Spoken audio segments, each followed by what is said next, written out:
দেশের দক্ষিণাঞ্চলের জেলাগুলোর যাতায়াতের প্রধান প্রবেশদ্বার পদ্মা সেতু হয়ে এবার ঈদের ছুটিতে ৯ থেকে ১৩ এপ্রিল পর্যন্ত ৪৬,৫৫৩টি যানবাহন পারাপার হয়েছে। এতে এই ৫ দিনের সেতুর মাওয়া ও জাজিরা প্রান্তে টোল আদায় হয়েছে ১৪,৬০,৫২,৭০০ টাকা। সেতু বিভাগ থেকে প্রাপ্ত তথ্য বলছে, এবার ঈদে পদ্মা সেতু দিয়ে যানবাহন পারাপার গত বছর তুলনায় কমেছে। সেই সঙ্গে কমেছে টোল আদায়ের পরিমাণও। গত ঈদ উল ফিতরের সময় ২০ এপ্রিল থেকে ২৪ এপ্রিল পর্যন্ত ১,৬৩,৭৭৮টি যানবাহন পারাপার হয়। এতে টোল আদায় ১৪,৬১,৬৬,৫৫০ টাকা।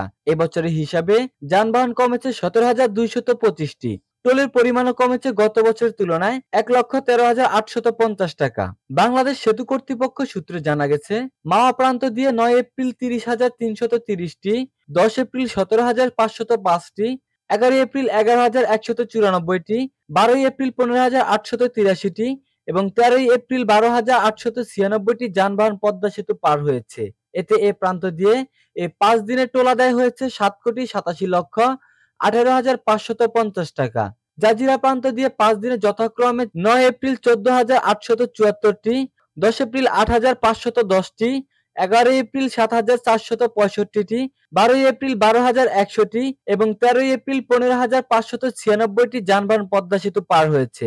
এতে এ প্রান্তে টোল আদায় হয়েছে মোট ৬,৭৭,৩৪,১৫০ টাকা। গত বছরের তুলনায় যানবাহন ও টোল আদায়ের পরিমাণ কম হলেও এবার ঈদের আগে সর্বোচ্চ ৪,৮৯,৯৪,৭০০ টাকা টোল আদায়ের রেকর্ড হয়।